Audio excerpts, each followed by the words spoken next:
Hi everybody, Leslie here, back in my craft lab, and today it's for the Crafting Together with All Brands Facebook group monthly YouTube hop. On the first Monday of every month, we pick a theme and everybody releases their videos at 9 AM UK time. The theme this month was anything you could think of using the letters from the month, MAY for May, and you could pick any colour that you could make fit with those letters. So I've gone with magenta, amethyst, yellow. And I wanted to use up some of my ribbon because I've got a lot of it. This is using my ribbon, which I've never seen anybody do before. Instead of using folded paper, which is iris folding, this technique, I've used my ribbon instead. So I've seen people use this behind apertures before, but not instead of folded paper for iris folding. So there's actually no folding involved. I'm going to show you how to make your own pattern to whatever shape you've got.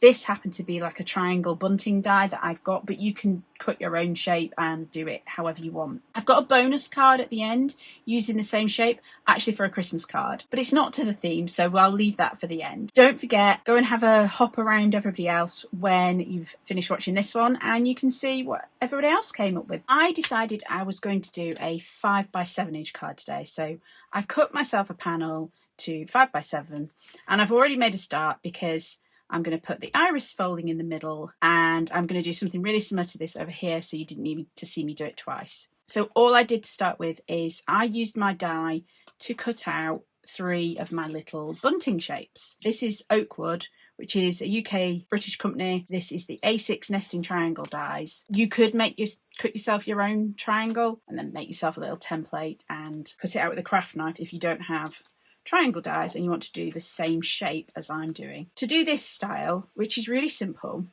the easiest way, whether you're doing this with ribbon or with paper or with anything else, is just to literally pop some tape, double-sided tape, around your aperture. Now you can do this with a roll of tape, which is actually what I did over here, or probably quicker, if you've got a permanent tape runner, just run yourself some round the sides. The reason I've got this sitting on a lined piece of paper is because the lines on this paper are roughly 1/4 of an inch apart, which is small enough to use with my ribbon. I've already done one vertical, so I thought to give myself something a bit different, we'd go for one that's sort of horizontal. It's not exactly horizontal, I think. And I'm just going to tape my card to my paper with my lines in the direction I want to go. If you've not got lined paper with lines the right distance apart for whatever you're using, obviously just rule yourself some lines on a piece of paper. I've got my ribbon. I've got 3 lots of ribbon.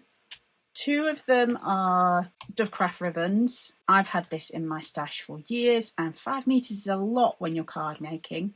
And then my other ribbon is actually some that's saved off packaging, and it was a very similar grosgrain ribbon. You can see it's really quite similar, but it wasn't the right colour. This ribbon started off as this cream colour, and all I did was colour it in with my alcohol marker. You can do this with Sharpie pen, any marker works. These Spectrum Noir ones have got a chisel tip on one end, so the chisel tip makes colouring on ribbon really simple, but you can do it with any alcohol marker. And then all you need to do is, following your lines, pop a piece of ribbon against one of the lines and stick it to your tape. And then I was cutting off as I went, so I was using sort of the minimum, and I moved it. The minimum amount of ribbon. You just keep going along, and it really is as simple as that. So I'm just lining it up to the next line along. Make sure I'm not hanging off the end. I can always trim it if it's hanging off. So there's always an overlap, so your lines need to be narrower than the ribbon that you're using, is the simple way to look at it. I'm just following my lines, lining it up to the next line, and then back to my first colour. So as long as you've got a tiny overlap, that is all you need. Now, you could do this with pattern paper, you could do this with balloon ribbon, you could do this with parcel ribbon, you could do this with whatever you've got that's already in strips like this. And this isn't iris folding, because an iris fold requires you to have an aperture twirling into the middle, so to speak.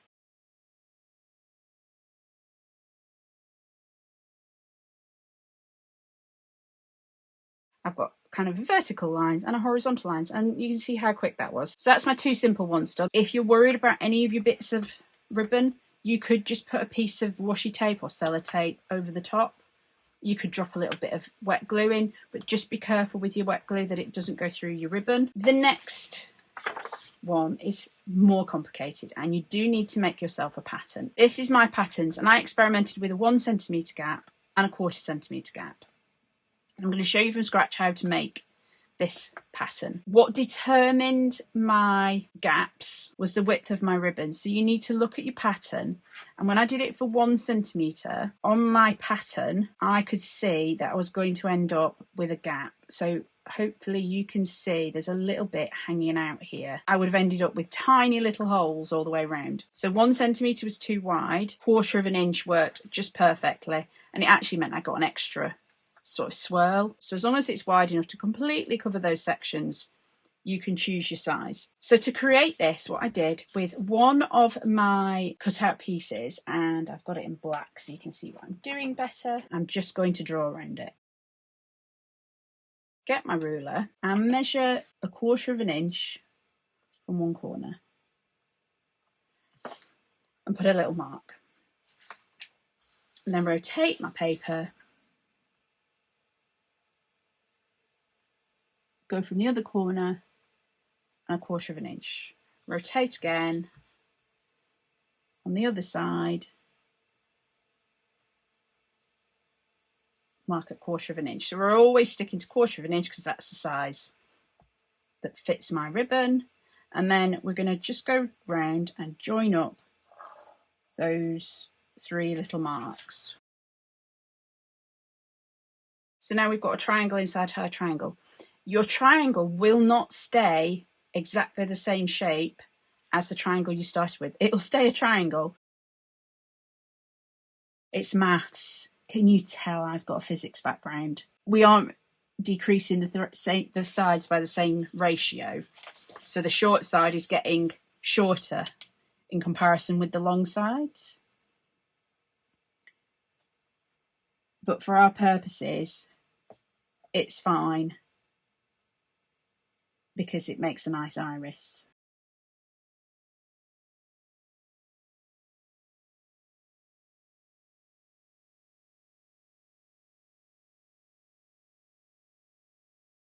And you only need to do this once.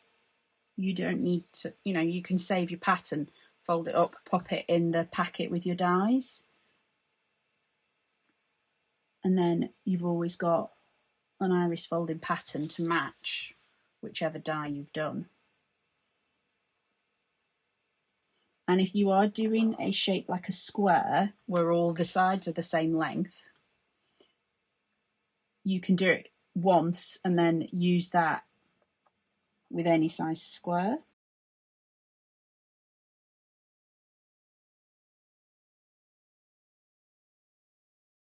You'll end up with something like that, which is identical to this one over here. And the way I always draw it and then number it. Some people do it differently. Decide where you want to start. You always start on the outside and work in, and then I go 1, 2, 3, and then go back 4, 5, 6, 7, 8, 9, 10, 11, 12. And then obviously the inside is your iris.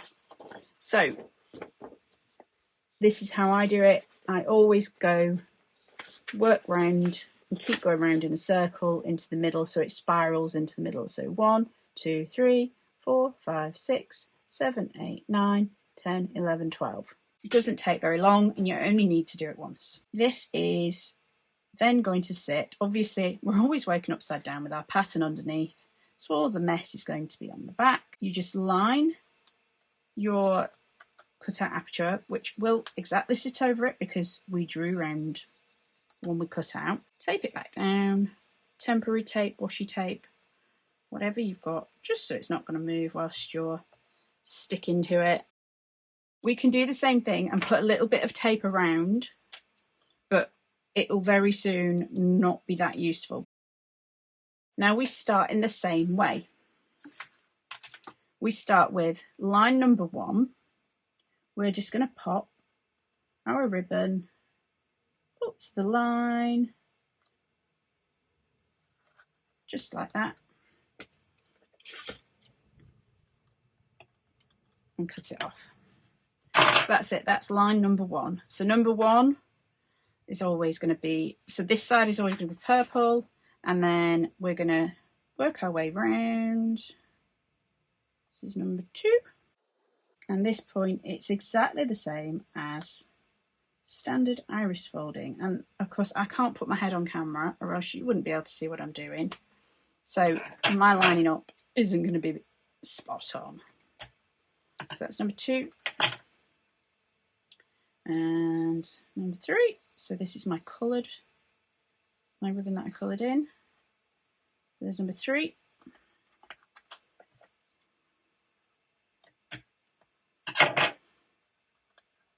So I've pretty much covered up all that tape.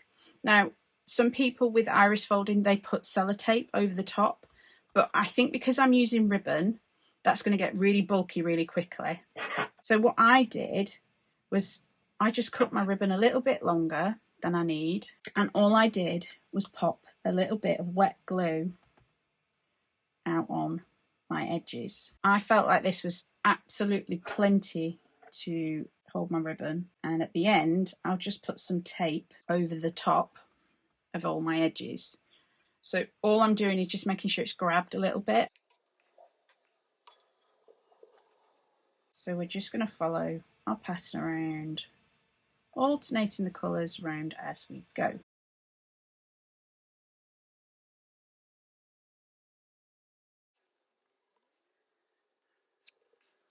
So just cut your ribbon a little bit longer than you need it to be.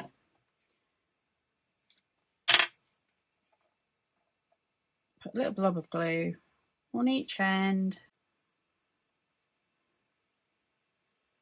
Line up to your line.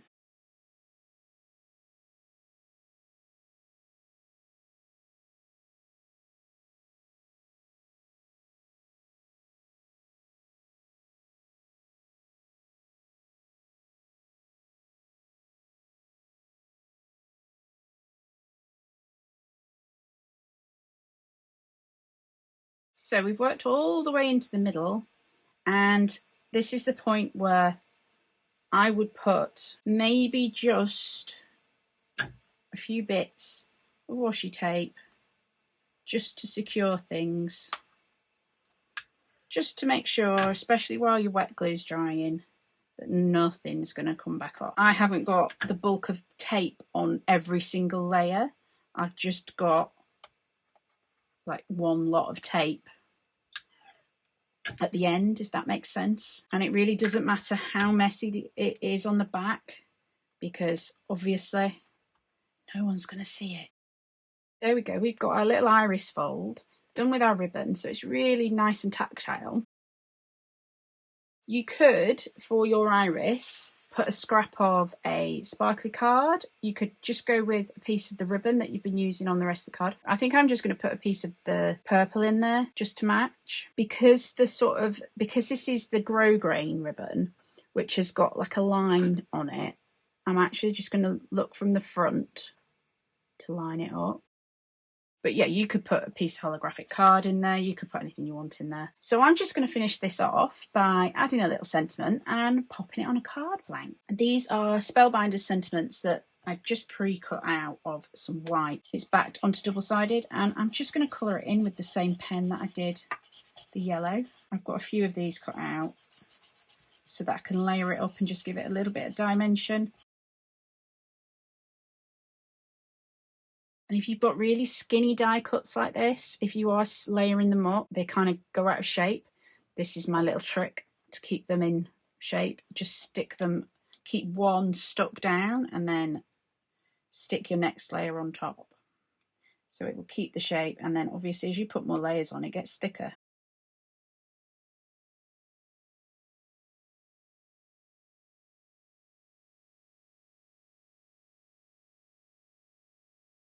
So they've got just enough nice dimension. I've just got a little fine liner, so I'm just going to draw in my string, and I'm very deliberately not going to make it really neat because I'm not really a neat drawing kind of person.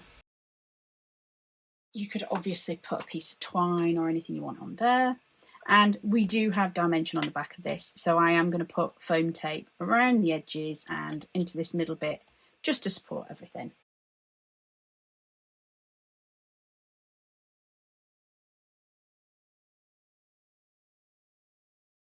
So there we go, huge amount of texture. It's very tactile. Used up some of that ribbon that has been lurking in my stash for years. This isn't with the colour theme this month, but I just thought I'd show you with this one. So this is exactly the same triangle bunting die. It's done exactly the same pattern. This ribbon here, this is some of my saved like ribbon off bags, packaging. The other two are double-sided satin polyester ribbon. There's nothing in the middle there yet. So I thought I'd mount this on gold, but I wanted you to see the workings. So exactly the same, and then just with a little Christmas greeting, I could have stamped directly onto here, and I just cut myself a tiny little baby star out of the same gold just to tie it all together. Just a tiny die cut. And of course that's with one single aperture. You could do it with either of the other ones, or I do quite like the iris folding on the Christmas tree, and I just went with 2 shades of green and 1 red.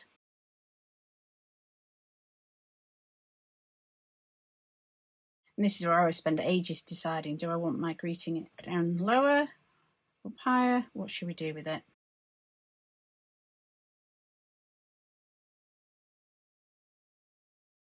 And that's actually the first Christmas card that I've made this year. You could equally have used folded paper to do classic iris folding, or if you've got this sort of parcel ribbon, this would work as well. This stuff, it's not ribbon, it's like the plasticky parcel ribbon. You can do exactly the same thing with any shape. So this one was with a square. I just drew around one of my dies. Obviously you'd probably want 4 colours. You can do it with squares.